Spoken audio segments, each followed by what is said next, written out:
Assalamualaikum warahmatullahi wabarakatuh. Selamat siang anak-anakku peserta MPLS SMK Al-Hadi tahun 2021. Syukur alhamdulillah kita masih diberikan kesehatan sehingga kita dapat melaksanakan kegiatan MPLS tahun ini walaupun dalam keadaan daring.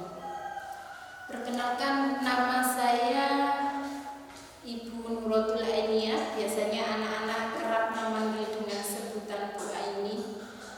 Ya, Bu Aini di sini akan memberikan materi tentang pengaruh globalisasi bagi negara. Anak-anakku peserta MPLS yang berbahagia,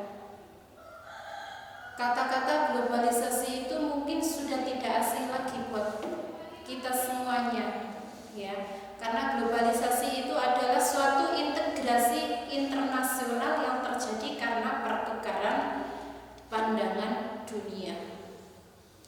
Kalau menurut Kamus Besar Bahasa Indonesia atau biasanya disingkat dengan KBBI, arti globalisasi itu adalah proses masuknya ke ruang lingkup dunia. Kata globalisasi itu berasal dari kata globalization, ya. Global itu artinya dunia, sedangkan ization itu adalah proses. Ya. Jadi proses globalisasi muncul dengan adanya perkembangan ilmu pengetahuan, teknologi dan komunikasi, ya, sehingga arus globalisasi telah melanda dunia. Anak-anakku peserta MPLS yang berbahagia, di sini pengaruh globalisasi bagi bangsa dan negara itu biasanya bisa menjadi peluang dan tantangan bagi suatu negara, khususnya negara kita Indonesia.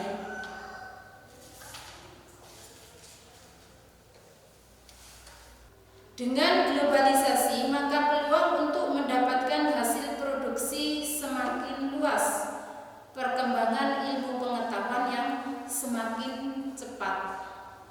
Di sini terdapat 3 mekanisme bagaimana perubahan tersebut berdampak terhadap ekonomi nasional. Yang pertama adalah tekanan pandangan yang semakin kompetitif. Kemudian yang nomor 2 adalah multinasionalisasi produksi. Dan yang terakhir adalah integrasi pasar keuangan. Di sini arus globalisasi mempunyai dampak positif dan negatif. Berikut dampak positif arus globalisasi, yaitu yang pertama tentang perubahan tata nilai dan sikap. Dengan adanya globalisasi, perubahan tata nilai dan sikap itu semakin luntur. Maksudnya di sini dengan globalisasi menyebabkan perubahan tata nilai sosial, budaya, cara hidup, dan pola pikir. Kemudian yang nomor 2, berkembangnya ilmu pengetahuan dan teknologi. Kemajuan ilmu pengetahuan dan teknologi berdampak bagi kehidupan sosial ekonomi yang lebih produktif, efektif, dan efisien. Ya. Dengan kemajuan di bidang teknologi ini, komunikasi, informasi, dan transportasi itu dapat memudahkan manusia. Kemudian yang nomor 3 adalah tingkat kehidupan menjadi lebih baik. Ya. Karena apa? Karena globalisasi itu membantu memperkenalkan kehidupan sosial budaya Indonesia, sehingga banyak turis-turis atau pariwisata yang datang ke Indonesia, ya, berpariwisata ke sini sehingga semakin berkembang. Kemudian dampak negatifnya adalah yang pertama di sini lunturnya nilai budaya. Lunturnya nilai budaya asli ya. Di sini yang pertama arus globalisasi itu sangat deras sehingga dapat menggerus nilai-nilai budaya asli. Contohnya apa? Contohnya semakin lunturnya gotong royong, kemudian solidaritas dan kepedulian dan kesetia kawanan. Kemudian yang nomor 2, cara berpakaian itu cara berpakaiannya kebarat-baratan. Semisalnya kita meniru pakaiannya orang barat, meniru budaya barat.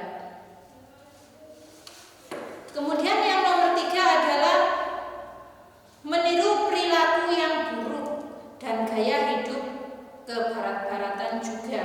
Seperti apa? Perkelahian antar pelajar, kemudian adegan-adegan kekerasan yang dilakukan oleh mahasiswa. Kemudian yang nomor 4, memberi salam atau mencium tangan itu sudah tergantikan dengan apa? Dengan gantian cipika-cipiki. Jadi sudah tidak bersalaman lagi ya, karena sudah diganti dengan cipika-cipiki. Jadi sudah tidak mencium tangan lagi. Kemudian yang terakhir, meniru idola cara berpakaian para artis. Ini sama dengan yang pertama tadi ya, berpakaian ke barat-baratan.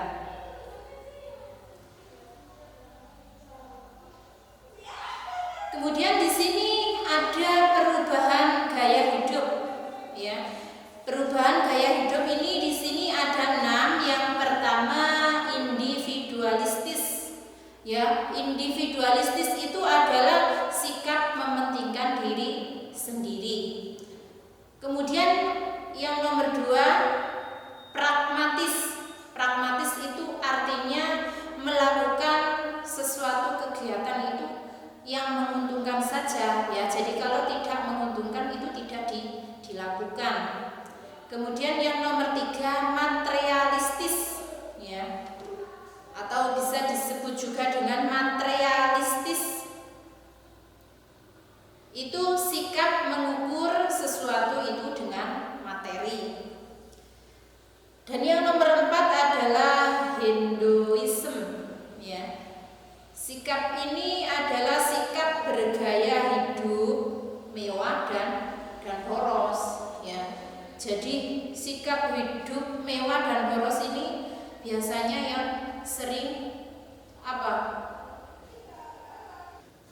Yang nomor 4 adalah hedonisme, yaitu sikap bergaya hidup mewah dan boros. Anak-anak tidak boleh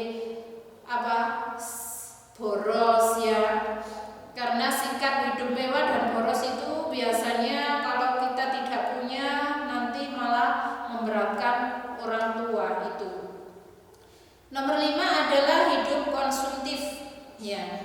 Di sini pola hidup konsumtif itu pola konsumsi yang sudah melebihi batas ya. Jadi jangan sampai melebihi batas. Anak-anak harus bisa mengukur seberapa kemampuannya ya, seberapa mampu orang tua saya itu harus dilihat.